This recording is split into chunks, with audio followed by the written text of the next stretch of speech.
Remote sensor monitoring. Trailers ਵਿੱਚ temperature ਤੇ ਨਮੀ ਦੀਆਂ ਸਤਹਾਂ ਦੀ ਮੋਨੀਟਰਿੰਗ ਕਰੋ ਤਾਂ ਕਿ ਕੋਲਡ ਚੇਨ ਟਰਾਂਸਪੋਰਟੇਸ਼ਨ ਤੇ ਨਜ਼ਰ ਰੱਖੀ ਜਾ ਸਕੇ। ਰਿਮੋਟ ਟੈਂਪਰੇਚਰ ਤੇ ਨਮੀ ਦੀ ਮੋਨੀਟਰਿੰਗ ਉਹਨਾਂ ਕਾਰੋਬਾਰਾਂ ਲਈ ਜ਼ਰੂਰੀ ਹੈ ਜੋ ਨਾਜ਼ੁਕ ਮਾਲ ਲੰਬੇ ਫਾਸਲੇ ਤੇ ਮੁੰਤਕਿਲ ਕਰਦੇ ਨੇ। ਅਸੀਂ ਮੁਕੰਮਲ ਸਿਸਟਮਸ ਫਰਾਹਮ ਕਰਦੇ ਹਾਂ ਜੋ तमाम ਗੱਡੀਆਂ ਨਾਲ ਹਮ ਆਹੰਗ ਨੇ। ਤੁਹਾਡੇ ਕੋਲ ਗੱਡੀਆਂ ਦੇ ਮਕਾਮ ਨੂੰ ਟਰੈਕ ਕਰਨ ਤੇ ਟੈਂਪਰੇਚਰ ਦੀ ਸਤਹ ਨੂੰ ਹਕੀਕੀ ਵਕਤ ਵਿੱਚ ਮੋਨੀਟਰ ਕਰਨ ਦਾ ਮੌਕਾ ਹੁੰਦਾ ਹੈ। ਰੈਫਰ ਮੋਨੀਟਰਿੰਗ ਸੌਫਟਵੇਅਰ ਮੈਨੇਜਰਸ ਨੂੰ ਅਲਰਟ ਸੈੱਟ ਕਰਨ ਦੀ ਸਹੂਲਤ ਦਿੰਦਾ ਹੈ ਤਾਂ ਕਿ ਜੇ ਟੈਂਪਰੇਚਰ ਕਿਸੇ ਖਾਸ ਸਤਹ ਤੋਂ ਘਟ ਜਾਏ ਤੇ ਫੌਰਨ ਇਤਲਾ ਮਿਲੇ। ਇਸ ਨਾਲ ਤੁਸੀਂ ਟਰਾਂਸਪੋਰਟੇਸ਼ਨ ਤੇ ਰੈਫਰੀਜਰੇਸ਼ਨ ਦੀ ਗਲਤੀਆਂ ਦੀ ਵਜ੍ਹਾ ਤੋਂ ਕੀਮਤੀ ਮਾਲ ਜ਼ਾਇਆ ਹੋਣ ਤੋਂ ਬਚਾ ਸਕਦੇ ਹੋ। ਜਦੀਦ ਟਰੈਕਿੰਗ ਤੇ ਸੈਂਸਰ ਟੈਕਨੋਲੋਜੀ ਨਾਲ ਫੌਰਨ ਅਮਲ ਕਰੋ ਤਾਂ ਕਿ ਰੈਫਰ ਨੂੰ ਮੋਨੀਟਰ ਕੀਤਾ ਜਾ ਸਕੇ ਤੇ ਜਦੀਦ ਫਲੀਟ ਦੀ ਕਾਰਕਰਦਗੀ ਨੂੰ ਬਿਹਤਰ ਬਣਾਇਆ ਜਾ ਸਕੇ। ਕਮ ਟੈਂਪਰੇਚਰ ਤੇ ਨਮੀ ਦੇ ਅਲਾਰਮਸ।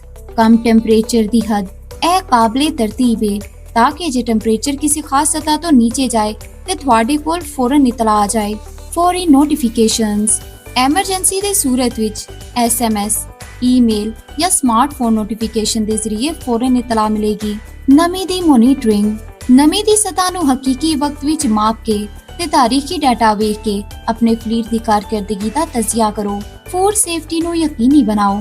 ਖਾਣੇ ਤੇ ਮਸ਼ਰੂਬਾਤ ਦੀ ਤਰਸੀਲ ਕਰਨ ਵਾਲੀ ਕੰਪਨੀਆਂ, ਫਾਰਮਾਸਿਊਟੀਕਲ ਕੰਪਨੀਆਂ ਜਾਂ ਉਹ ਕਾਰੋਬਾਰ ਜਿਹੜੇ ਟੈਂਪਰੇਚਰ ਦੀ ਨਮੀ ਦੇ ਮੁਸਤਕਿਲ ਮੋਨੀਟਰਿੰਗ ਕਰਦੇ ਨੇ ਉਹ ਸਾਡੇ ਸਿਸਟਮਸ ਤੋਂ ਫਾਇਦਾ ਉਠਾ ਸਕਦੇ ਨੇ।